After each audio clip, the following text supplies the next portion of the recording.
muita alegria, mais uma vez estamos na casa do Senhor, na quarta-feira, reunidos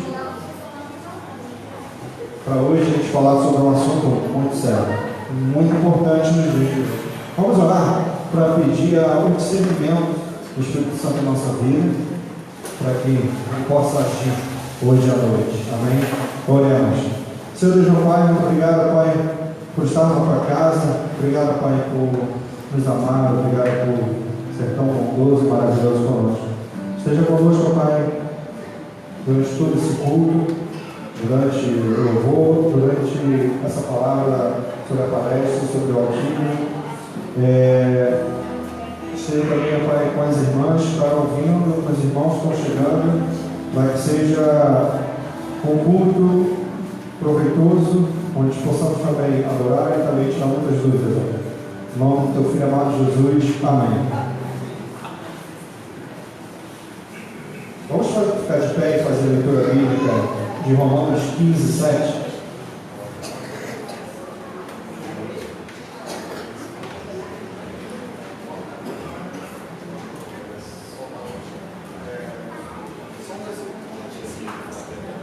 Eu lerei a primeira vez e os irmãos repetirão juntamente comigo. Amém? Amém. Assim diz a palavra do Senhor. Portanto, aceitem-se uns aos outros, da mesma forma com que Cristo os aceitou, a fim de que vocês glorifiquem a Deus. Os irmãos, Portanto, aceitem-se uns aos outros, da mesma forma com que Cristo os aceitou, a fim de que vocês glorifiquem a Deus. amém. Vamos louvar a Deus, ainda de pé.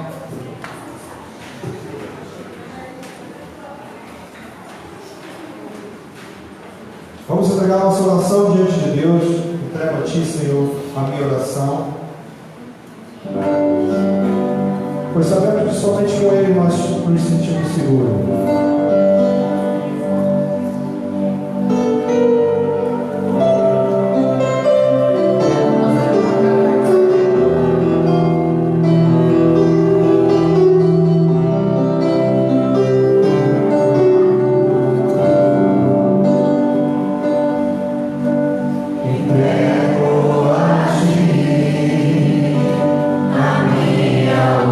Oração, pois tu és Senhor.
Muito bem, boa noite a todos. Que a graça e a paz do Senhor Jesus continue conosco, amém? Nós abrimos esse espaço para uma oportunidade muito especial para todos nós. Nós, normalmente, teríamos estudo bíblico, teríamos a nossa oração de intercessão, não vamos deixar de fazer, mas quero chamar a sua atenção para algo que tem mexido com muita gente, tanto na parte da educação, como também nas igrejas, o assunto autismo. Muitas crianças têm nascido, têm iniciado o seu processo de desenvolvimento e os pais descobrem esse transtorno. E realmente se torna um transtorno para a família que precisa conhecer, precisa compreender o que é. E muitos se desesperam por não entenderem, não compreenderem exatamente o que representa uma criança, um adolescente, um jovem com um transtorno do espectro autista.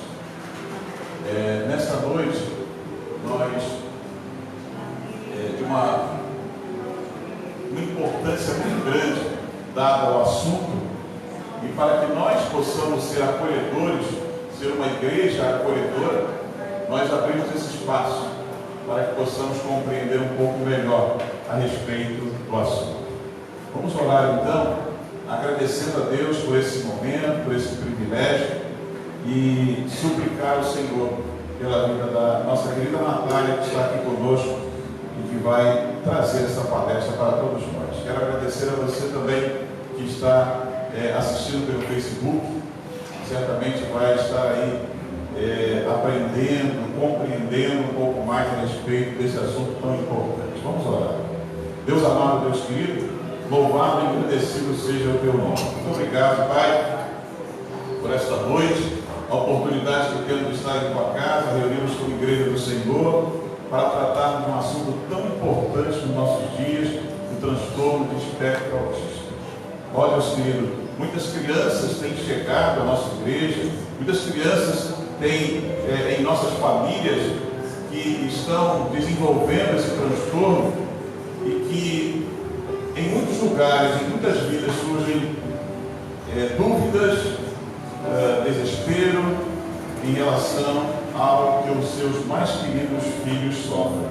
Mas queremos aqui nesta noite, Pai querido, esclarecer o assunto, poder fazer com que nós compreendamos melhor sobre o transtorno e poder elucidar alguns mitos e trazer algumas verdades também. Que o Senhor abençoe tua filha Natália, que estará com a incumbência de transmitir, trazer essa palestra, que ela seja instrumento do Senhor para falar aos nossos corações e falar ao coração daqueles que estão nas suas casas também assistindo. Nos abençoe com toda sorte e bênção. Eu te suplico e te clamo em nome de Jesus. Amém. Sentem. A Natália é uma querida nossa. Ela trabalhou aqui um pouquinho na igreja, né? No projeto de psicologia. Teve que sair, Deus abriu uma outra porta para ela, mas a gente está sempre em contato. Nosso querido Mateus, que é o seu noivo, nosso amigo também, foi professor aqui no pré-técnico, né? Nosso curso preparatório, e eles vieram acompanhar o Pedro. Tem um carinho muito grande por esse jovem. Nós nos conhecemos lá no Peru, e Pedro, assim, um queridão nosso. Deus abençoe ricamente sua vida também. Pedro, seja muito bem-vindo aqui, tá? Vou chamar então a Natália, para que ela venha aqui. A Natália está se especializando em ABA. Ela vai explicar um pouquinho. É um método que trabalha de uma forma específica com o autismo, né? A Natália está se especializando, já fez alguns cursos também, e ela vai se apresentar melhor e vai dizer também um pouquinho a respeito desse método. Deus abençoe.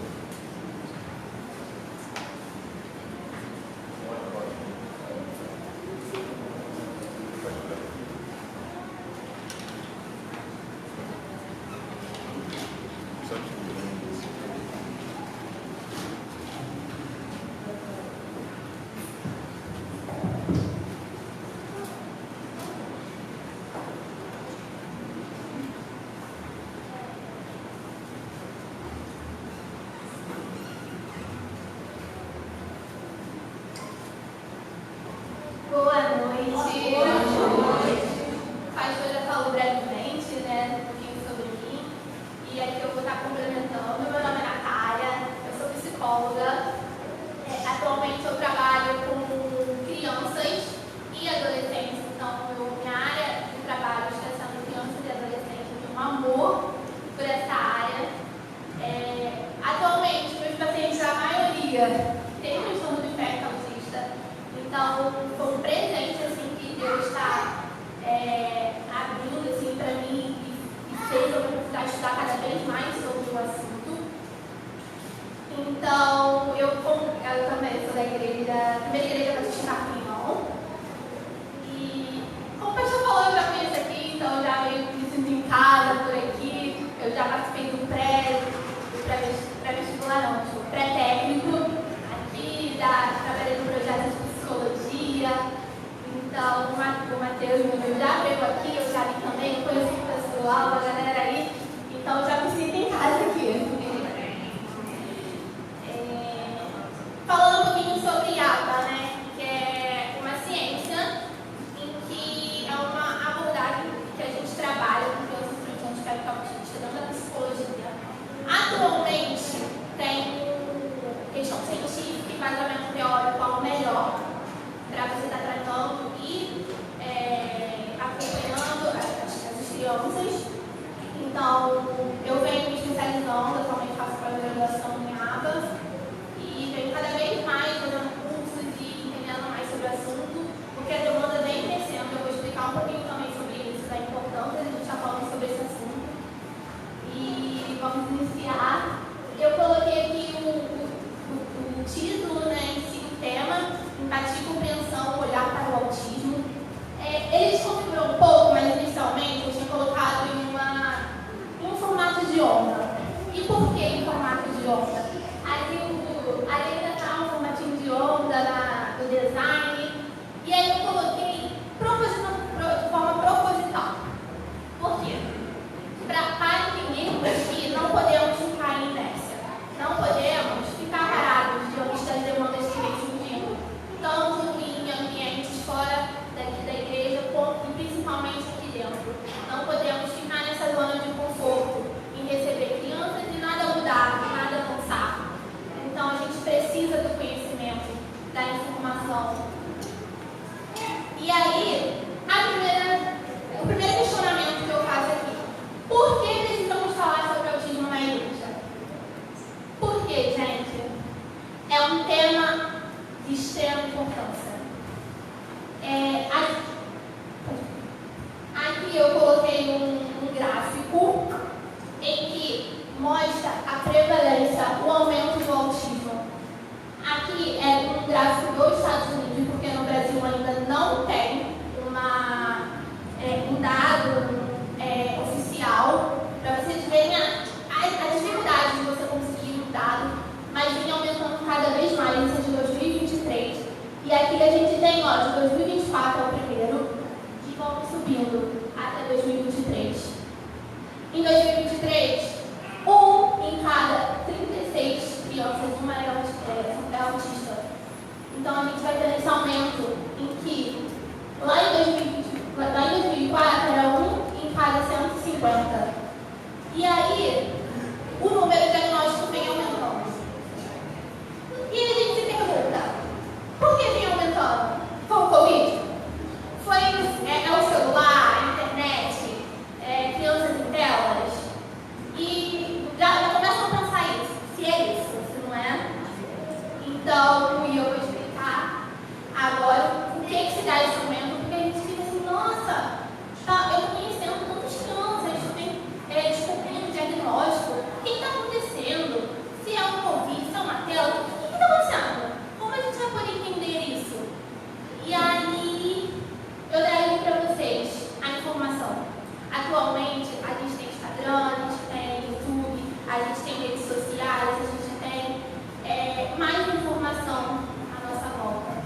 Então, pais estão entendendo mais sobre o assunto, buscando procurar, ir no neuro, ir no psicólogo, entender de onde, o que está acontecendo e descobrindo o diagnóstico com esses especialistas. Então, a informação no geral é o que tem ocorrido esse aumento. E os médicos, por outro lado, também estão cada vez mais especializados, capacitados e habilitados para realizar esse diagnóstico. As famílias, como eu disse, buscam essa ajuda. Então, o que antes a criança era entendida como uma criança, é o jeito dele, é assim mesmo, então não é ladrão.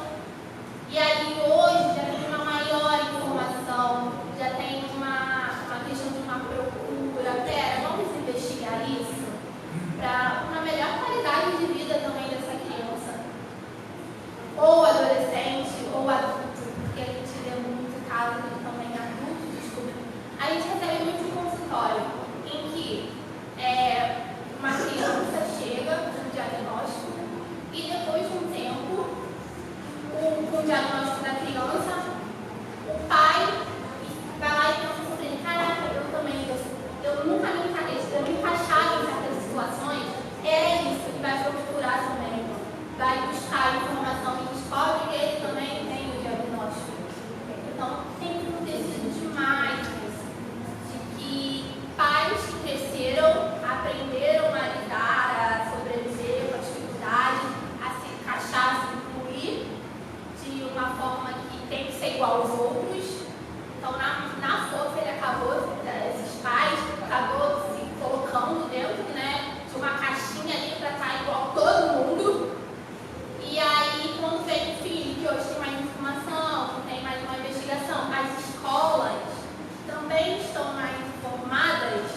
Então, a demanda, às vezes, surge na escola, e a escola fala: pai, procura um especialista, mãe, procura. E aí vai fazer uma investigação. Então, acontece também um maior diagnóstico desses familiares também, um pai ou uma mãe que também descobre. E outra questão muito importante: investimentos em pesquisa. Consequentemente, mais dados atualizados. Então, quanto mais a gente tem informações, a gente está caminhando, a ciência é assim, ela vai caminhando aos poucos, e vai tendo dados verificados, e aí corretos. E as pesquisas estão aumentando também na área. Basicamente da demanda e da procura. Então, os casos que vão acontecendo com maior frequência, vem tendo um aprofundamento, e aí vai se investigando mais. Diante do exposto, tudo que a gente já falou, eu falo aqui que é importante a gente se informar.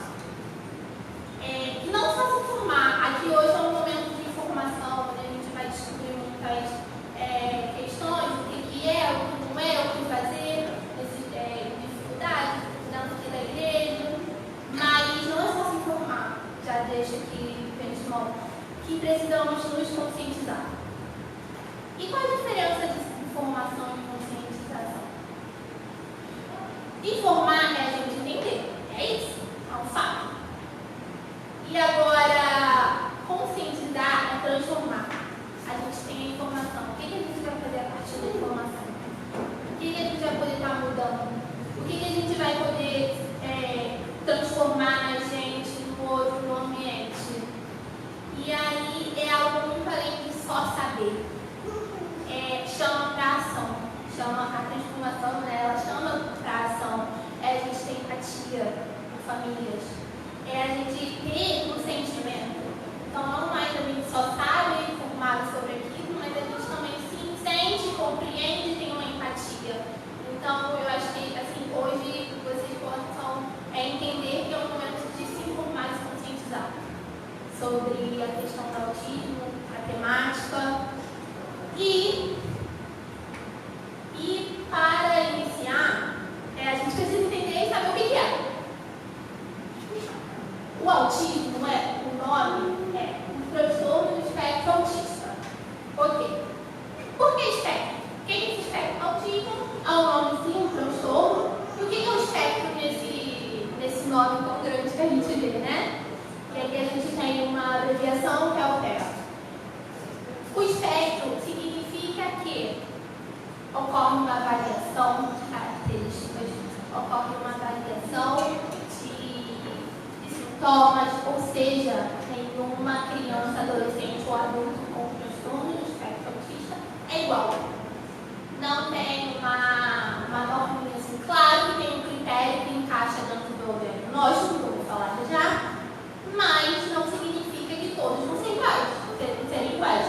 Então tem crianças com transtorno do espectro autista que dificuldade de contato visual. Mas sempre vai ter criança que não vai ver. Vai ter gente, eu falo criança, adolescente, incluindo o adulto também. E vai ter também aquela pessoa, aquela criança que tem a dificuldade com estímulo. Barulho, muito barulho, tem uma dificuldade, que desorganiza de uma forma um pouco mais complexa. E vai ter criança que não. Então, esse espectro para sinalizar que não é algo que é igual, que a gente pode colocar novamente em uma caixinha. Não dá para colocar em uma caixinha. E aí, eu venho trazendo aqui o significado do transtorno do espectro autista, que, segundo o DSM, o que é o DSM? É o Manual de Diagnóstico dos Transtornos Mentais. Então, dentro desse manual, tem todos os transtornos mentais que a gente conhece, e é ali que médicos, especialistas se baseiam no momento de dar um diagnóstico, e é ali que, a partir de estudos, a gente entende o que é. E claro que, como eu falei, ele também vai se atualizando com o tempo, com o estudo, como eu falei, né, a gente vai descobrindo. E também não é uma atualização tipo hoje é isso, amanhã é aquilo, de uma forma tão rápida, não, porque a gente sabe que leva tempo, leva muito trabalho. Então, segundo o DSM, o autismo ele é definido como um transtorno do neurodesenvolvimento caracterizado por dificuldades de interação social, comunicação, comportamentos repetitivos e restritivos. Voltando ao título, vou explicar o que é neurodesenvolvimento. Então, o autismo é um transtorno do neurodesenvolvimento. O que significa isso? Que durante o desenvolvimento do sistema nervoso, lá quando está na barriguinha, naquele desenvolvimento, alguma coisa ali aconteceu, um déficit, tudo mais, um processo de desenvolvimento que ocasionou o transtorno do neurodesenvolvimento. Dentro desse transtorno do neurodesenvolvimento, não está incluído só o autismo, tem outros também, o TDAH, acho que vocês já ouviram falar, também está incluso, mas isso significa, e já aqui para a gente acabar com um mito aí, que não tem como alguém se tornar autista com 20 anos de idade. Pode descobrir com o diagnóstico e tudo mais com 20 anos de idade. Mas não tem como essa pessoa se tornar, ter alguma coisinha ali, um trauma, 19 anos, virei autista. Não tem como. Isso acontece no processo ali do desenvolvimento do sistema nervoso. Então, a gente já tira isso aí, porque a gente vê muito também, nossa, tá virando que é moda, tá isso, quer se encaixar, quer conseguir benefícios e tal. Não, isso não acontece. Não acontece de ninguém virar nada assim. Claro, como eu falei, a gente pode descobrir de forma tardia. Então, esse adulto que teve uma infância, e aí já contra a infância, ele já tinha, e aí numa fase adulta descobrir. Isso aí pode acontecer, mas você se tornar, não tem como. E aí, como eu disse, tem a dificuldade da interação social dentro desses critérios. Então, dentro do manual tem especificado vários critérios onde vão se encaixar essa criança, adolescente ou adulto, e vai ter o diagnóstico. Então, a gente sabe que, no geral, tem uma dificuldade de interação social, de interagir com o outro. Na questão social, a gente vê muito, igreja é um ambiente social, e tem uma dificuldade. Comunicação. Essa comunicação, ela pode ser verbal ou não verbal. Eu até fui criança, eu tenho a minha mais novinha, ela tem 3 anos de idade, até 3. E aí ela tem dificuldade na comunicação não verbal, ela tem dificuldade no apontar. Ela simplesmente não consegue, ela não é verbal, ela não fala. Mas até na comunicação não verbal, ela tem uma dificuldade. Então apontar para ela sinalizar o que ela quer, é difícil, ela não consegue, ela não tem essa habilidade ainda desenvolvida. E aí a gente trabalha isso. E é tão bom a gente ver o desenvolvimento dessa criança conseguindo aderir a essas habilidades que são tão difíceis desde novinhos. E então a comunicação é isso, no geral. Tanto que a forma de se comunicar com outra pessoa é a forma de receber a comunicação também. Tem dentro do espectro tem essa dificuldade. Outra questão, terceira, comportamentos repetitivos e restritos. Esses comportamentos repetitivos, a gente fala muito que são estereotipias. Então, eu vou dar exemplos para vocês entenderem de forma bem dinâmica. Balançar as mãos. Tem criança que balança a mão de uma forma que aquilo às vezes é regular. No momento ali está desregulado, então o estímulo está muito, por exemplo, a criança tem dificuldade muito grande na questão mental do volume, do barulho. Então a gente está assim, de uma forma, fazendo flapping, que é balançar as mãos, para se regular, para se acalmar. E aí outras questões também, o rocking, que é ficar para frente e para trás. Todas vão ser assim? Todas vão ter esse movimento? Não. Mas algumas sim. Então a gente entende que não é do nada, né? Que ela está fazendo aquilo. Tem ali um motivo, quando a gente investiga, a gente vê que é uma forma, né? Esse comportamento repetitivo. Tem crianças também que gostam de enfileirar objetos. Vai você botar algo ali. Que eles ficam bravos. Se você tirar, já porque aquilo ali está trazendo um conforto. Imagina pra gente, a gente está lá na nossa cama, no nosso conforto, com a ar-condicionado ligado, deitadinho, vê alguém, liga a TV. Você não vai ficar boladora? Com certeza, eu iria ficar. Então é mais ou menos isso, é a gente entender o que aquilo é pra ele. Às vezes pra gente é uma besteira. Tá aqui, ó, enfileirando, colocando os bonequinhos tudo do lado do outro, mas está trazendo um conforto para essa criança, então a gente é tudo muito investigado e compreensível, né? E é claro que também, não vamos deixar ele enfileirar tudo. Ele também tem que brincar, tem que pegar o carrinho, brincar de forma funcional. Então a gente vai ensinando também essas questões em terapia e tudo mais. Só que a gente também onde a gente vem, eu falo sobre compreender, entender o motivo dos comportamentos. Outra questão também, outro exemplo, é o rocking, que é ficar correndo assim, de um lado em si, no próprio eixo. Ficar correndo também gera uma calma. Ontem, eu estou dando exemplos de pacientes, mas não vou falar nome, claro, questão de ética, né, tá gravado. E aí, hoje eu fui numa reunião escolar, e com o paciente tem 5 anos com um espectro autista. E aí a professora falou assim, ele do nada abre a porta, corre dessa escada, sobe e volta. Aí a gente investigando e vendo, eu fui fazendo mais questionamento, aquilo acalma ele. O estímulo da sala de aula é um estímulo muito... incomoda muito ele. Então esse movimento que ele faz de ir, ele volta, ele não vai passear, ele volta. É porque ele está ali se regulando. E é claro que tem formas mais adaptativas, a gente fala adaptativa, eficácia, autorregulando, a gente trabalha muito isso, para ele não ter que sair no meio da sala, e aí a gente vai investigando, mas só para entender alguns comportamentos que eu estou trazendo esses exemplos, para vocês começarem a entender como é o mundo dele, como acontece. Porque eu sei que pode acontecer em algum momento, alguma criança está aqui e ficar rodando no próprio eixo, e vocês ficarem, gente, que isso? Então, nível de informação, como eu falei, né? Agora eu vou entrar na classificação do autismo.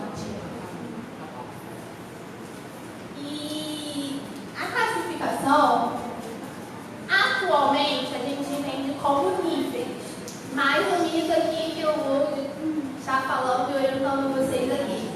Então, a gente entende como nível. Nível 1 requer um apoio, algo não tão substancial. Nível 2 requer apoio substancial, então requer um apoio de um adulto, de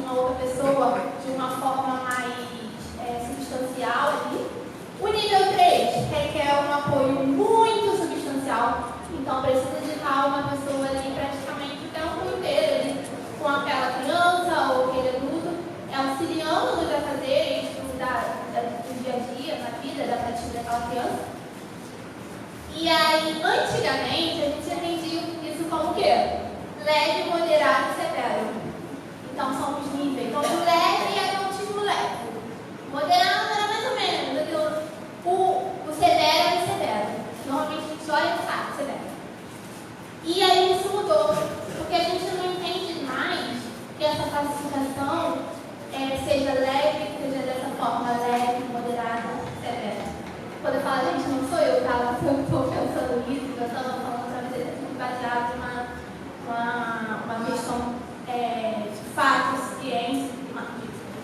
E aí, e por quê? Essa questão já não é mais. Porque o leve é leve para quem? A pessoa, o adulto, a criança do espectro autista leve, nível 1, também com suas dificuldades. Por que é leve? Então, a gente entende que essa nomenclatura não é mais utilizada. E aí eu tenho uma jovem, conheci uma jovem, atualmente também na igreja, que ela tem a minha idade, 24 anos. E aí ela descobriu o diagnóstico há pouco tempo. E aí eu conversando com ela, aí ela falou assim, Natália, uma coisa que quando eu falei meu diagnóstico, as pessoas falaram assim, você não tem cara de ter a questão do espectro autista. E muitas pessoas falaram isso pra mim. E aí o diagnóstico foi uma luz naquele momento onde eu pude entender toda a minha história de vida, todas as minhas dificuldades com socialização, até dentro do ambiente da igreja, onde ela não conseguia formar vínculos, dificuldades de comunicação, as dificuldades que ela tinha. Ela entendeu que aquilo não é porque ela era estranha ou porque ela conseguiu formar luz para ela entender sobre aquilo, chegar aquele diagnóstico. E aí ela falou assim, nunca foi leve. Não era leve. Então por quê? E aquilo me lembrou a nomenclatura que a gente sempre usava como leve, sendo que não é leve. Dependente do nível, tem suas dificuldades. Então aquela pessoa também tem as suas questões dependentes do nível. Então por isso que eu trago a importância da gente estar tentando também a forma que a gente fala, que a gente entende os níveis.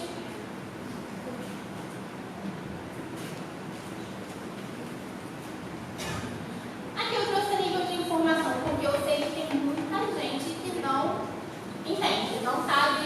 E eu acho que boa parte aqui já viu em ônibus uma criança, um adolescente, coisas escolares. E a princípio, o primeiro, o segundo carro, o menininho ali, entende-se que é o símbolo do autismo.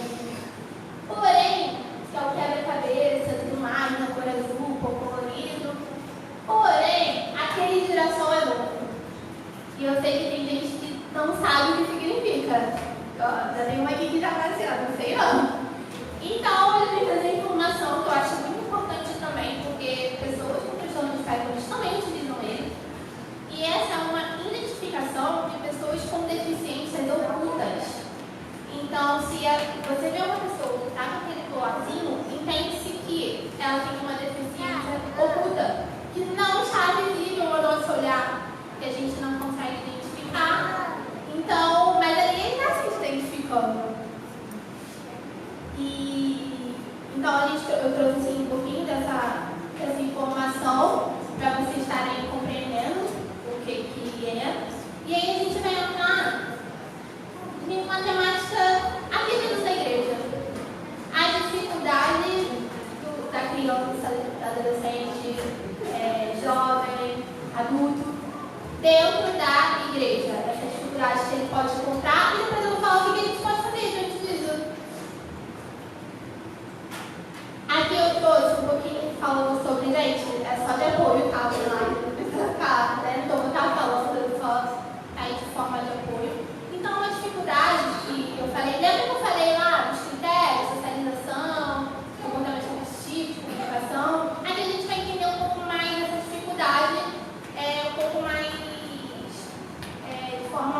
complicada. Digamos assim, eu vou dar mais exemplos. E aí, uma dificuldade, sensibilização sensorial. O que é sensibilização sensorial? Muitas crianças, ou adolescentes, têm uma sensibilidade sensorial no toque, no corpo, aumentada. Então, às vezes, ele sente mais do que a gente, por exemplo. E aí, os estímulos sensoriais, como luz brilhante, a gente, se eu ficar olhando ali para a luz, vai incomodar. Eu olhando diretamente. Às vezes, uma criança no estado de espectro autista, um adolescente, mesmo não olhando, está muito forte e pode incomodar. Sons altos podem também incomodar. Eu tenho um paciente que, para ele cortar cabelo, é muito difícil, é muito complexo. E ele entende a importância do cortar o cabelo. Ele entende que é importante, é necessário cortar o cabelo, mas a questão sensorial, do cabelo ser cortado, de mexer na cabeça, dos pedacinhos do cabelo caindo, como se fossem agulhas. Ele fala que pica, que dói. Então, não ele ali, nesse caso, tem uma questão sensorial mais aumentada, tem essa dificuldade. Tem crianças também que têm uma dificuldade no toque, onde é difícil. Adulto também, a gente vê também muito difícil estar abraçando, porque não prefere ter um contato, onde a gente tem que respeitar também. A gente não pode chegar, porque é uma dificuldade. Por exemplo, pra gente cortar o cabelo é super tranquilo, a gente tem gosta, o cabelo tá todo lá. Agora, para essa criança, a gente compreende, a gente olha, a gente investiga essa criança e a gente vê o que é o cortar cabelo para eles, onde tem essa dificuldade. Então, a segunda linha que eu botei, que é a dificuldade da comunicação, como eu disse, pode afetar a comunicação verbal e não verbal. E algumas crianças podem ter dificuldade em se expressar suas necessidades, em falar, mesmo que seja verbal, mas de falar e estar expressando o que ela quer, o que não quer, de forma clara. Às vezes pode ter uma dificuldade ali em fazer perguntas, participar de conversas. E tem crianças, pessoas adolescentes, que têm questão de espectro autista, que tem essa dificuldade dessa comunicação. E às vezes também tem uma dificuldade, eu percebo muito por causa da rigidez, que eu vou falar já, que entender, por exemplo, metáforas. Então, se eu falo que aqui está pegando fogo, tiver que tá calor, e aí, meu Deus, está pegando fogo, ele entende realmente a parte literal do assunto, da frase, o literal por causa dessa rigidez. Então, a questão do ser uma metáfora estar pegando fogo é um pouco mais difícil de ser certo. Então, eu vou falar também mais um pouco à frente, eu estou dando um spoiler, sobre a questão também de escola, quando a gente tem escola bíblica, às vezes a gente pode dar exemplo assim, claro, é sempre bom, tá? Eu estou falando a parte, vou dar um spoiler para vocês.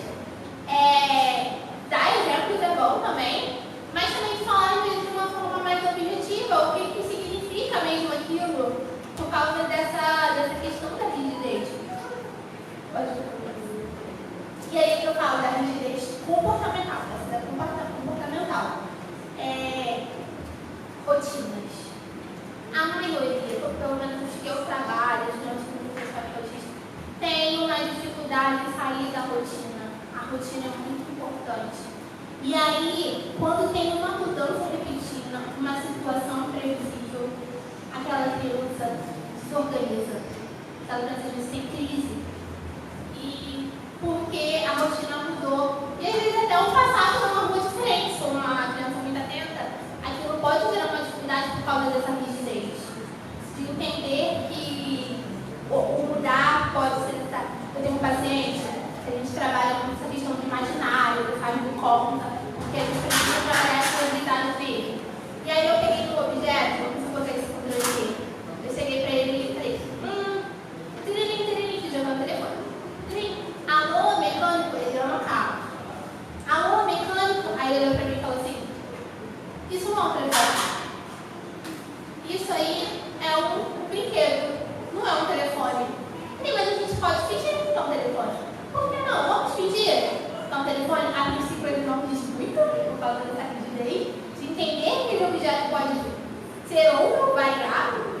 Então ele ficou assim, tipo, vamos ver se ele pensou, não tá legal essa tia aí não. Pegou um objeto, falou que é um telefone, aí eu fui vendo, e aos poucos, ele foi entendendo que aquilo ali poderia virar um telefone. E hoje ele utiliza, ele faz de conta ali, utilizando aquele objeto como telefone, uma caixa como se fosse um tambor, onde a gente pode colocar uma música e bater na caixa. Onde aquela caixa não é só uma caixa, ela é um objeto que pode variar, se tornar outros objetos, enfim. Então, é isso, sabe? A gente está podendo, assim, a gente apresentar aos poucos, não obrigar a chegar a falar. Isso eu já dou como uma dica, né, vocês, principalmente professores, ou até vocês mesmo aqui, tá em um ambiente, né, onde tem uma criança no Pai Cristo, e aí você pega e fala, não é, não sei o quê, mas pode ser, de forma muito.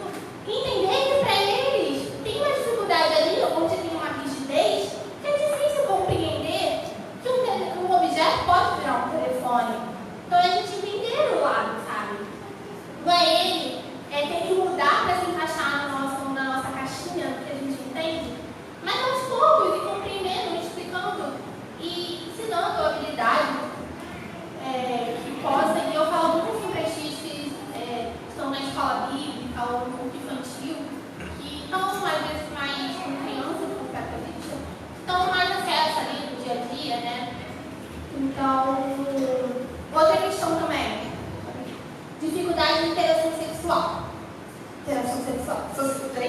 Social. O autismo frequentemente afeta a capacidade da criança de compreender e participar de interações sociais complexas.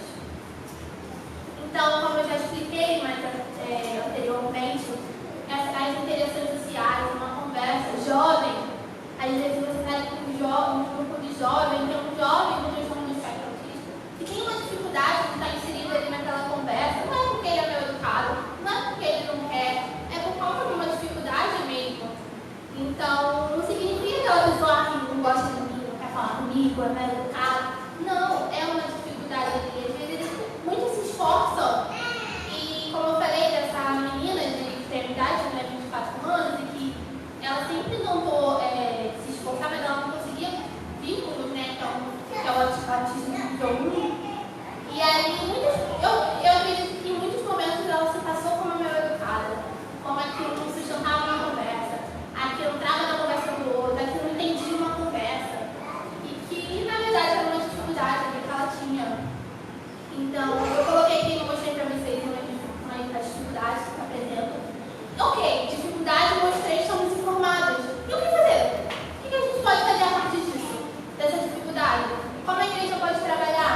Como vocês estão aqui podem trabalhar durante o culto, Então, como eu falei, é para todos trabalharem, todos estarem conscientizados. Não é só o pastor, não é só um líder do Ministério Infantil, não é só a tia que está lá dando uma aula, uma rotina com aquela criança. Então, para todos os membros que estão aqui em contato, em trocas. Então, o primeiro que eu acho muito importante. E aqui eu falo de time da escola bíblica, que vão ali estar um contato muito direto, ou escola bíblica também quando é um jovem, porque eu não sei como funciona aqui, mas se tem turma para adolescentes separados, e aí aquela pessoa, aquele professor também entender, compreender. A primeira coisa, conheça a criança ou o adolescente ou o adulto. Eu acho muito importante, como eu falei para os técnicos, cada um vai ter uma forma, se apresentar de uma forma, ter uma dificuldade de uma questão, outra não. Às vezes tem gente que não gosta do contato, tem outros que vão estar ok de contato, abraçar. E tem gente que tem dificuldade com contato visual, e outros não. Então é a gente entender, compreender, entender onde estão as dificuldades daquela criança, daquele adolescente. Quais são as preferências, o que ela gosta, o que não gosta, para a gente também estar trazendo em aula, exemplos, chamando a atenção. Essa questão da atenção é muito difícil.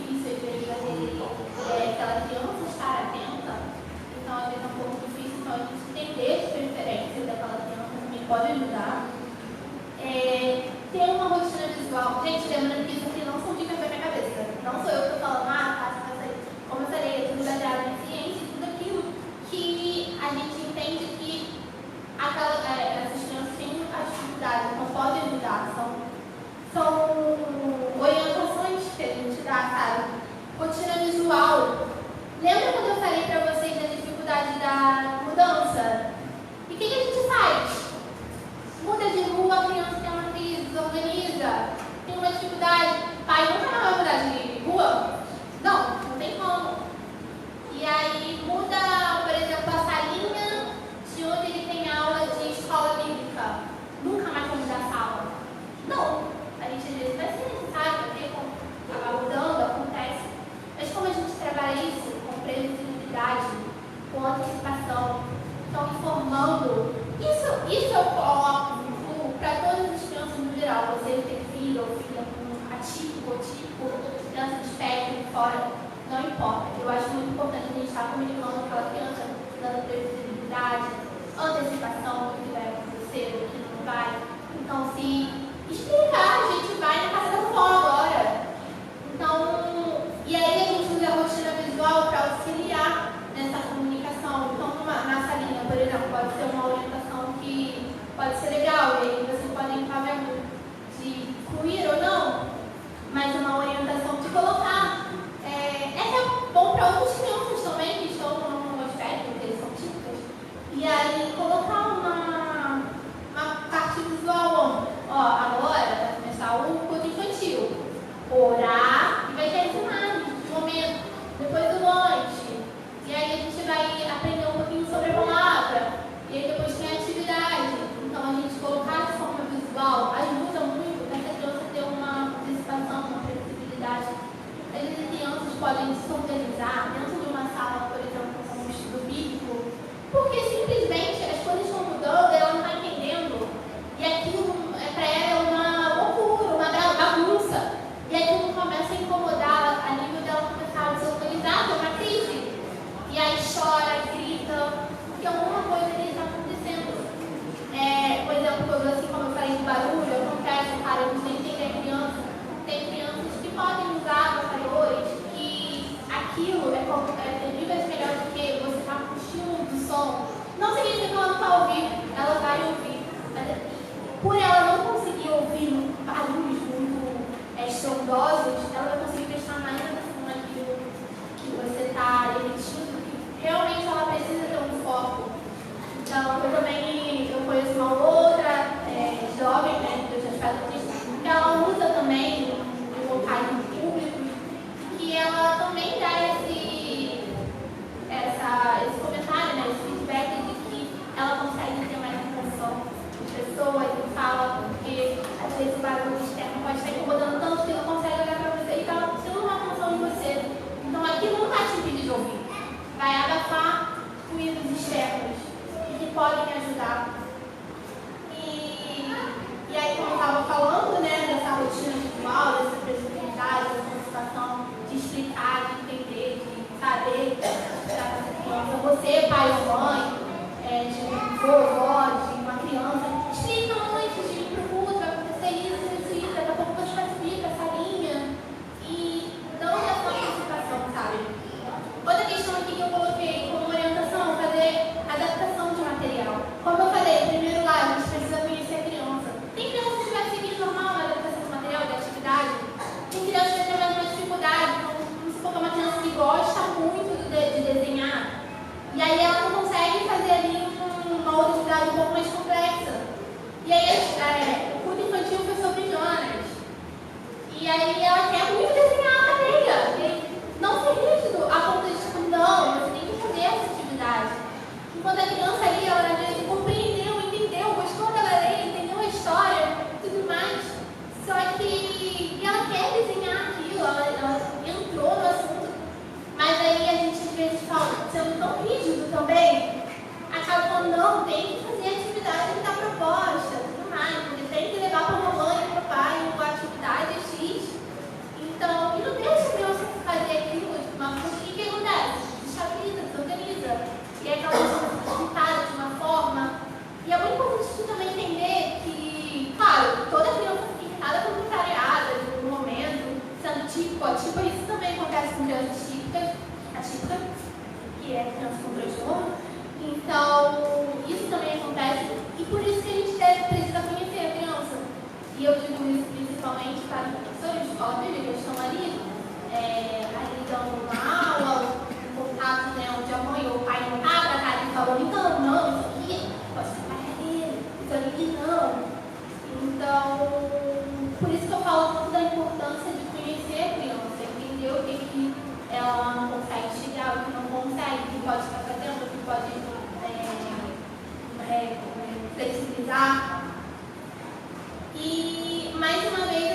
falo sobre a questão do deixar claro para a criança o que ela deve fazer. Como eu disse, a questão da comunicação é um pouco complexa. Então, às vezes, até para uma criança, gente, de qualquer idade, a gente precisa comunicar, falar o que a gente espera dela. Às vezes a gente está na nossa cabeça assim, ela tem que botar aquele sapato. Pra gente está muito claro, a gente já sabe que a gente vai sair. A gente sabe que ela tem que colocar o sapato, porque a gente sabe que ela vai sair, vai para a escola, vai para o shopping, não sei. E aí, a gente acha que ela tem que entender naquele momento que tem que botar o sapato porque vai para o shopping. E ela nem sabe que vai para o shopping, nem está sendo comunicado para ela. Então, aí às vezes também a gente quer que, trazendo para esse ambiente, né, que ela faça X atividade e não foi comunicado isso. E aí a gente, por exemplo, a gente entende, as crianças entendem que acabou ali o horário da história do curso e tudo mais, a palavra, o infantil, e a gente vai dar uma atividade. Às vezes fica super entendido na criança que é a hora da atividade. Mas para aquela criança, às vezes não, o que ela deve fazer não tem que ser comunicado de uma forma muito clara e objetiva. Lembra que eu falei da dificuldade de entender metáforas? Entender algo muito complexo? Então, por isso que eu falo sobre essa questão do ser objetivo. E aí eu venho trazer aqui uma diferença entre crise e birra. E aí, para trazer para vocês que criança, como eu disse, tem toda uma dificuldade. Tem coisas que desorganizam, tem coisas que não. Então, em certos momentos a gente está aqui no banco, a criança não quis ficar lá em cima, está gritando ali, alguma coisa está acontecendo, está incomodando ela, algum estímulo está trazendo ali, às vezes ela desorganiza, acaba entrando numa crise que é muito diferente da birra. A crise ela é mais complexa, a criança não está fazendo aquilo de forma que ela... A birra também não, mas eu digo que a crise ela tem uma questão que é descontrolada para aquela criança. Ela está desorganizando, ela está ali sinalizando de alguma forma que tem algo errado e ela não sabe comunicar. Tem alguma coisa incomodando ela ali, alguma coisa aconteceu ali. E aí, isso também é um sinal de que aquela criança não é educada. Se ela grita, se ela fora, se ela não é, nossa, essa criança é mal educada. A mãe ou o pai não educa de forma correta, como deixa. E por isso que eu falo para a gente compreender, entender também aquela família, aquela criança, aquele jovem. E para a gente não colocar julgamentos, até olhares, gente. Às vezes a criança já chora, dá um grito do mundo. Já começa, dá um olhar. E para famílias atípicas, que às vezes vêm de um histórico de outras igrejas, que já passaram por tantos julgamentos, tanta dificuldade. Imagina, sair com uma criança já é complexo, com um ambiente como aí, assim, igreja é uma questão complexa, quando a criança não fica na salinha. Imagina com uma criança típica. Como é para essas famílias? Então, eu já vou falar dessa questão, e aí já aqui também dando uma orientação para professores, escola bíblica que está ali, tudo mais. Se isso acontecer dentro dessa aula, o que eu vou fazer? Chamar a mãe, tirar ela do curso toda vez. O que a gente faz? A gente precisa saber o que fazer. A gente precisa ter uma informação, uma orientação do que fazer nesses momentos. Então, eu estou aqui, vou dar um exemplo. E aí, por exemplo, está na sala, alguma coisa aconteceu, saiu, a criança se organizou, gritou, se bateu, começou a se bater muitas vezes, pode acontecer, agredir outras crianças.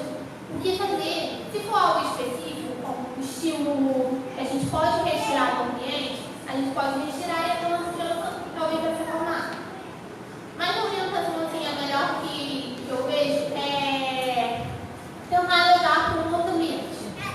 Fora ali daquela criança, manter segurança, é o principal no momento de crise, onde a criança se organiza, é de calma, assim, o principal. Manter um ambiente seguro, calmo, confortável, onde ali ela vai se acalmando, vai voltando. E lembra que eu falei sobre conhecer a criança? Então, e aí onde a gente vai saber, onde a gente vai poder ir, poder chegar, poder introduzir ali naquela criança. E aí, algo muito bom que funciona muito é o que a gente chama de tato profundo. O que é tato profundo? Tato profundo é fazer massagem na mão,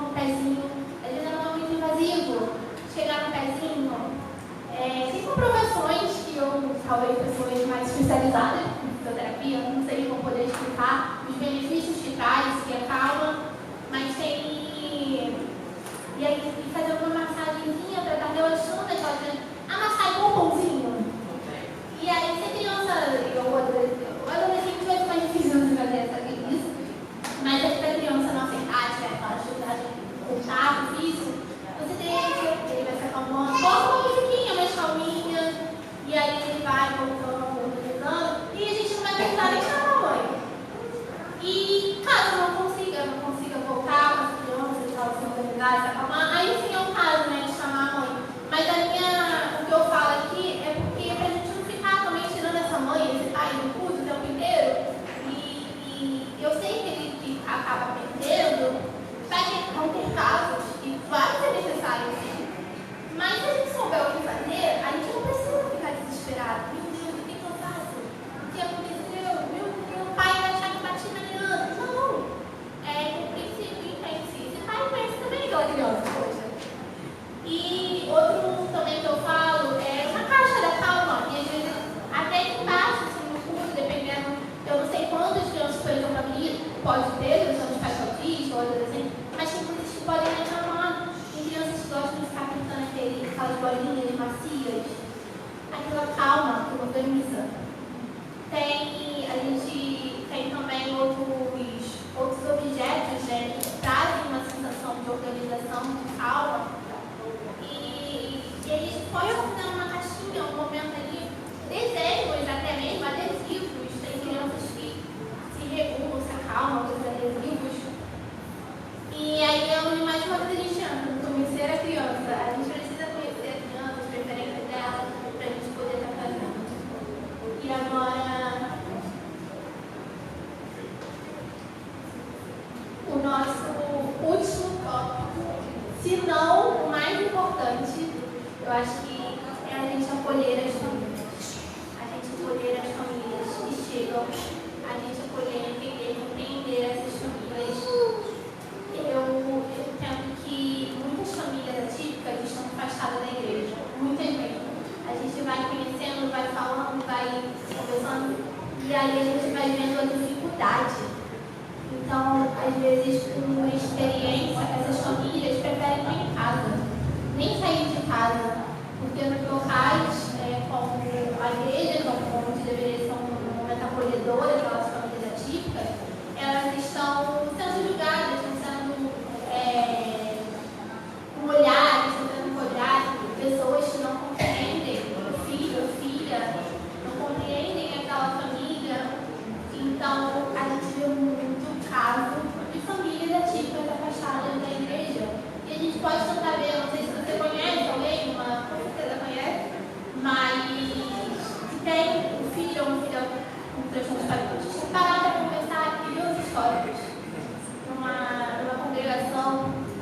Então, ver os históricos, o que já não passou, o que já não sofreu ali com o filho ou com a filha dentro de um mês, mesmo porque não estava preparado, não estava informado, os membros não tinham informação, não sabiam o que era, não entendia, não compreendia. Então, mais uma vez, a importância da gente entender e se informar dentro de um local como a igreja, para a gente poder estar acolhendo essas famílias. Essas famílias não têm que estar em casa, não tem que estar aqui dentro, tem que estar aqui. Então, muitas acabam sendo afastadas, feridas, porque não encontram um local que possam acolhê-las, e um local que compreenda a sua criança, as demandas que essa criança tem. Então, eu creio que assim, essa igreja possa ser um local de acolhimento, que possa ser uma referência de acolhimento. E a gente tem visto muito aumentando momentos como esse, trazendo informação de uma igreja, trazendo mais conscientização das pessoas. Eu creio também que houve muita coisa que muitos não sabiam. E aí a informação, ela transforma, ela muda, as pessoas começam a conscientizar. Então precisamos receber essas famílias, colocar no local delas aqui, não é em casa, porque tem receio de olhares, não é em casa porque tem receio de julgamentos de falas, como já devem ter ouvido em muitos lugares.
falando tanto desde cedo, o psicólogo fala pra caramba também, tá? A gente atende, né? Fala reuniões. Eu vim, ó, sempre uma reunião de 7 horas, eu vim correto. Então a gente fala muito. Mas é sempre bom uma vida. Mas eu espero muito que tenha feito diferença na vida de vocês hoje, acredito que sim. Que possamos nos conscientizar, não só nos informar, estar informados. Hoje vocês saem daqui não só informados, mas conscientizados, que possa haver transformação, mudança, um olhar diferente, uma compreensão pelas famílias, pelas crianças, adolescentes e adultos. Que acredito que tem muitos adultos que a gente nem sabe, nem ele mesmo sabe que aquilo que é diagnóstico. E também aqui não é parâmetro porque a gente sai de uma informação que a gente vai sair diagnosticando todo mundo. Por favor, hein? Nem nós psicólogos fazemos isso. Então, que aqui seja um local de acolhimento. Eu assim, vocês possam guardar muito isso no coração, orar por isso, orar por essa igreja, que possa ser uma referência de famílias atípicas. Amém. Glória a Deus.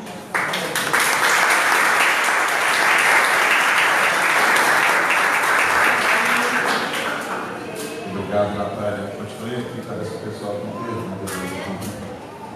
Olha, foi muito esclarecedor. A gente sabe que o assunto, qualquer assunto, ele não se esgota em 50 minutos. Tem muita coisa ainda para ser falada, muitos exemplos, né, que podem ser citados. Mas eu vou abrir para perguntas, tá? De repente alguém quer dar um testemunho, não é o momento agora, tá? É pergunta. Se você tem alguma dúvida daquilo que foi falado aqui, ou alguma dúvida sobre algum comportamento, é o momento de você fazer perguntas, ok? Alguém quer fazer uma pergunta? Edileuza. Então, quando você falou da questão da criança ter a rotina, né? No caso, sempre que eu levei para a creche, eu sempre levava ele por uma rua, porque para mim era mais cômodo, para mim. E aí a minha filha começou a levar ele para mim quando eu fui operar. E ela levava ele por uma outra rua. Quando eu voltei a levar ele, que eu fui levar ele para uma rua que era cômoda para mim, aí ele, não mamãe, esse, ele fica assim comigo, esse. Aí eu falei, ai filho, para mim não. Aí ele, não mamãe, esse sim. Aí eu falei assim, sabe, eu quero ir por aqui que você vai. Ele realmente me deu uma choramingada assim, mas aceitou. Aí o que eu fiz? Perguntei minha filha, ela falou, não, é porque eu levo ele por ali. Então, assim, todas as vezes que eu vou levar ele para a creche, eu sempre procuro estar levando ele em momentos em ruas diferentes, para ele justamente acostumando que ele precisa ir por todos os lugares, não tem só para. Aí eu queria saber se é errado essa forma que eu estou fazendo ou não. Porque muitas das vezes eu sinto que eu estou bloqueando ele de alguma forma. Então, se da primeira vez, né, ele ficou meio assim porque mudou a rua, né, porque ele estava acostumado, não necessariamente você precisa parar de mudar de rua, até porque vai ter momentos que você vai precisar mudar de rua, como eu disse. E aí você pode falar, olha filho, a gente vai para uma rua diferente. E aí a gente vai, ó, por essa rua que a gente vai, já caminha. Ou dá, às vezes, como tem duas ruas, dá uma opção de escolha para ele, o limite para ele se fazer presente ali naquele momento. Não, filho, você quer ir por essa ou por essa? E aí, não, às vezes, aquela tá, dá um exemplo aqui que às vezes não tá, né? Mas tá identificada, tem que ir por aquela. Então você vai explicando, hoje a gente vai por essa. Vai pela rua que a irmã foi, você lembra? Hoje a gente vai pela rua que a mamãe foi.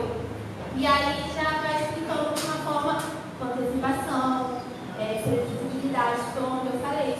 De forma É verdade, porque no caso foi ontem, estava muito sol. Aí eu falei, olha só, a gente vai por aqui, que aqui tem sombrinha, e aqui tá sol. Aí ele foi de boa, não reclamou, não fez nada. Sim, ele entendeu, né? Compreendeu. Porque ele disse naquele momento ali, eu não sei, claro, mas na cabecinha dele, né, para compreender, mas às vezes ele pode estar pensando, nossa, mas isso tá errado, porque a minha irmã, eu por aqui, mamãe, é quase assim, você tá errado, ele não sabe comunicar, ele fala, não, vai por aquela rua. Então, eu espero que ele fale isso.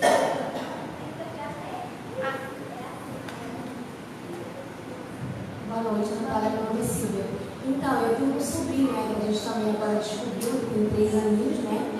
E eu tenho muito contato com ele, com a minha irmã. E onde a minha irmã descobriu, né, o TDAH dele, né? A luz, ele, bebezinho mesmo, a luz chamava muita atenção dele. E assim, eu desmaio. E vendo aquela luz, igual você estava falando, aquela luz forte, a gente fica incomodada. Ele não, ele ficava, né? E outra coisa, lugar fechado, ele fica. Ele fica mais ou menos assim, umas meia hora, daqui a pouco, ele começa a chamar a pessoa para tirar ele daquele local, para poder ficar dando volta com ele, como você falou, da volta, né? Dando volta com ele. E aí, agora que a gente vai estar entendendo o porquê, né? Que é, né, essa questão. Eu até convidei minha irmã para estar aqui, não sei se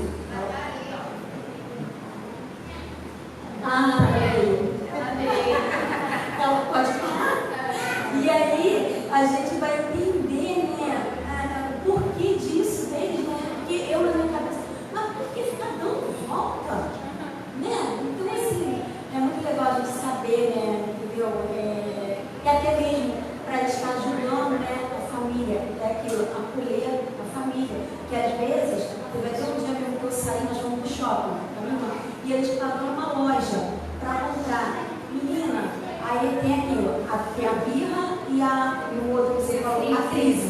Aí, pra mim, eu que sou tia, eu não sei se estava fazendo birra ou crise. Mas a menina, ele correu, ele só correu no shopping, e ela largou tudo e saiu correndo atrás dele. O povo ficou olhando assim, né? E outra questão que me chamou muita atenção, o colar. O que acontece? Eu vejo esse colar, ele vendendo em todas as áreas ali. Você vai no sucesso, né? E aí, como é que é feita a compração desse colar? E assim, eu acho que qualquer pessoa pode ir lá comprar esse colar. Por exemplo, eu não tenho. Eu vou lá comprar o colar e vou colocar para a pessoa dizer que eu não tenho.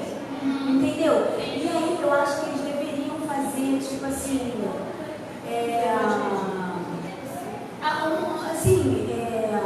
uma forma de saber quem está comprando e quem não está. Ou pode falar um pouquinho mais sobre isso? Pode. Porque eu não lembro se vocês viram uma foto que estava um menino de crachá. Então, é claro que pode acontecer com uma pessoa colocar um colar, colocar um crachá qualquer, e aí tá pegando de acabando conseguindo os benefícios, como local dentro do ônibus, porque tem, não sei se vocês já viram também, tem como preferencial o símbolo ali para o autismo. Ótimo, pode mostrar? Pode mostrar. Ali tem um colarzinho, tem várias formas de imagem, design, né? Mas no geral é um padrão. É bem próximo do que eu mostrei ali, que são quebra-cabeças. Então, nele, ali tem um crachá normalmente, e ali identifica onde vocês como estudantes também podem estar atrás pesquisando e investigando mais sobre essa questão do crachá, de identificação. Quando a minha irmã comprou, eu acho que ela comprou, ela até comprou errado, porque o lugar falou assim, não é esse que você tinha que comprar, é no outro. Entendeu? Até a gente está entendendo como é feita a operação desse crachá, que você mostrou também do girassol, né? Então, é a mesma coisa, né? O girassol é a mesma coisa. Sim, a questão é que esse que eu mostrei, que essa LED tem aqui, é específico do transtorno de espectro autista, mas o girassol engloba transtorno neurológico. Então, por exemplo, o outro transtorno TDAH também pode usar o girassol, entende? O autismo é específico. Tá, obrigada. Alguém mais? Já nem microfone. Onde a gente está pedindo mais informação, porque hoje, por exemplo, tem importância, mas é algo muito rápido. Então, para a gente adquirir mais informação, eu acho que precisava ter um tempo maior. A gente sabe que talvez não tenha essa condição, mas sei lá, um lugar onde você conhece, a gente pode estar adquirindo essa informação a respeito da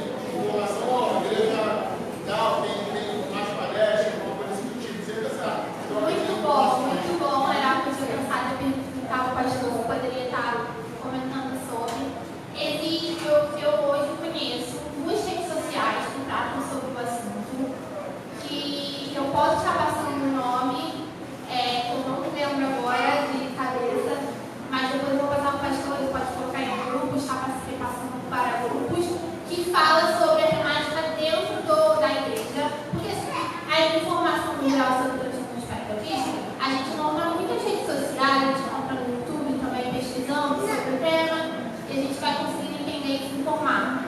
Agora, sobre a igreja em si, como eu falei, está andando, caminhando, então não é todo lugar que a gente consegue ter essas informações e que a gente tem esse disponível para a gente. Então tem esses dois profissionais que eles falam sobre a segurança do ambiente da igreja. E também vai acontecer na PIB de Bom Sucesso, primeira igreja batista de Bom Sucesso, um simpósio, dia 9, semana que vem, um sábado à tarde. Também informando, vou estar lá, então se vocês forem vão me encontrar. E para informar mais e compreender sobre o assunto. E eu posso estar mandando também o link de inscrição para o pastor, e ele está encaminhando para os grupos.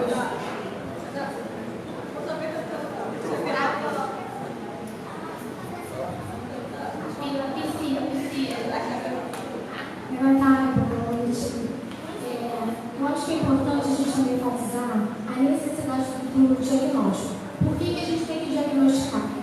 Qual é a importância de diagnosticar? Eu acho que o primeiro passo que a gente precisa pensar é primeiro observar a criança e tentar entender que tipo de desenvolvimento ela está trazendo. E a partir daí a gente começar a pensar quais caminhos possíveis a gente vai caminhar para que a gente possa ajudar essa criança a desenvolver de um jeito mais estimuloso, de um jeito mais eficaz. E aí eu queria que vocês falassem quais são os caminhos e quais são as pessoas que são aptas ou são preparadas para poder diagnosticar uma criança. Assim, os pais não sabem qual caminho percorrer. E um outro ponto importante é a gente pensar que o diagnóstico não é para limitar a criança, nem o adolescente. A palavra diagnóstico significa você conhecer através. Então a gente precisa olhar a criança através do que ela possa nos apresentar, porque senão a gente limita demais. Então acho que é importante a gente pensar na importância do diagnóstico para buscar estratégias para poder estar ajudando essa criança e também enfatizar quais são os profissionais que os pais e os filhos possam recorrer para poder estar trazendo aí esse lado. É muito bom, Mônica, salientar a importância dessa questão do diagnóstico. Muita gente acha que é uma forma de rotular. Não, é justamente ao contrário. É a forma de abrir um leque de uma luzinha, sabe, na vida. Como eu até falei dessa menina, que ela descobrindo com 24 anos, ela, nossa, eu compreendi tudo que eu passei já no meu processo. Então, não é um rótulo do diagnóstico. Sobre a questão dos profissionais, tem neuropediatra, que pode estar encaminhando, levando um neuropediatra, ele provavelmente vai estar encaminhando para o neuropsicólogo, que é o profissional responsável, onde faz essa avaliação de forma mais profunda, onde faz teste, observação, vai entender todo o histórico de vida, todo o desenvolvimento dessa criança, e aí ele ali vai conseguir identificar e ter a hipótese de diagnóstico. Gente, o diagnóstico precoce é muito importante. Então não pensa, ele tem só 3 anos. Não é hora ainda. Não, procura um neuropediatra, procura um profissional. Então, não deixa para depois. Quanto mais novo, de forma precoce, essa criança já ser estimulada, já está em tratamento, melhor vai ser o processo dela de vida, da forma de adquirir. Então, não deixa para depois, fica empurrando com a barriga. Então, se for possível, se você identificar, assim, já leva, já encaminha para o profissional. Oi? Eu quero completar o que? Tá bom, vamos dar um descanso para a Você falou para Silvia, é verdade. E aquele tudo desse, você comprou, posso chegar lá e comprar uma lá. Posso comprar. Mas e o crachá? Mas todas têm que ter crachá. O autista tem que ter. Eu sei, mas o outro, ela falou, um tem, outro não tem. Esse não tem TDAH. Eu só não tem TDAH, não tem na lei contra. TDAH pode no girassol. Que o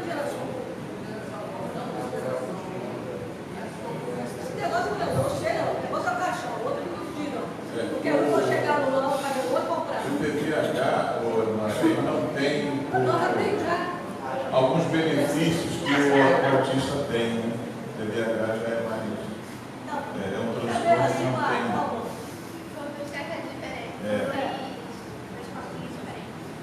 Natália, muito obrigado. Tá bom? Você fez demais aqui, trouxe bastante elucidação do assunto, né? Queria chamar a Silvia aqui. Ela tem algo para te presentear, agradecendo a você por essa participação, pela tua disponibilidade. Sei que a agenda está cheia, né?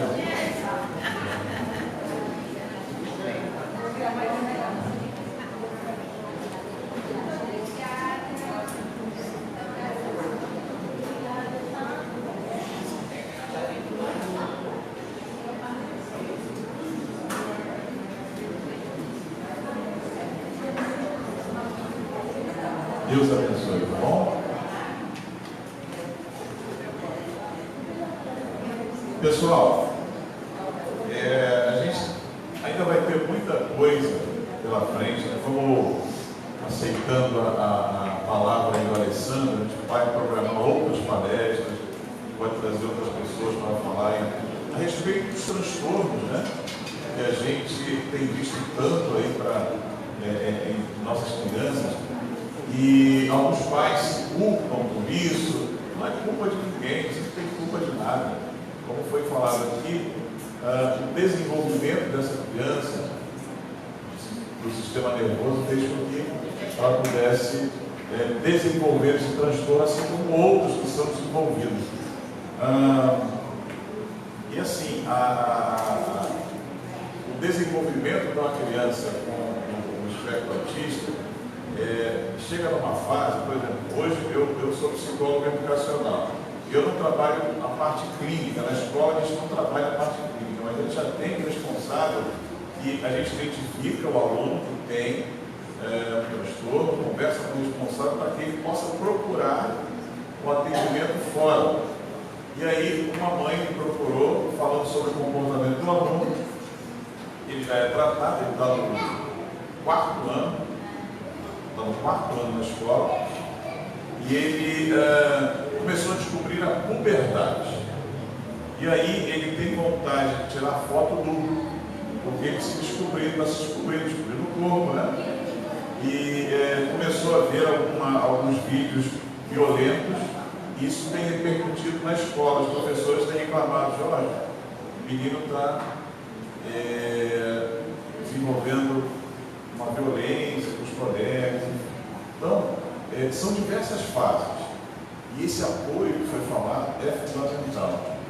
Essa família precisa ter esse apoio. A gente costuma dizer que o profeta não tem honra na sua pátria, né? A gente procura fazer o possível. O Lucas ele tem o costume de ficar rodando a casa. E a gente fica olhando aquilo, né? Essa vez, a gente já vê assim, um pouquinho sem paciência, você está nervoso, calma. Exatamente por isso. Porque ele faz aquilo para se estressar. Meu filho, você está nervoso, ele fica rodando para lá e para cá. Não, eu estou calmo.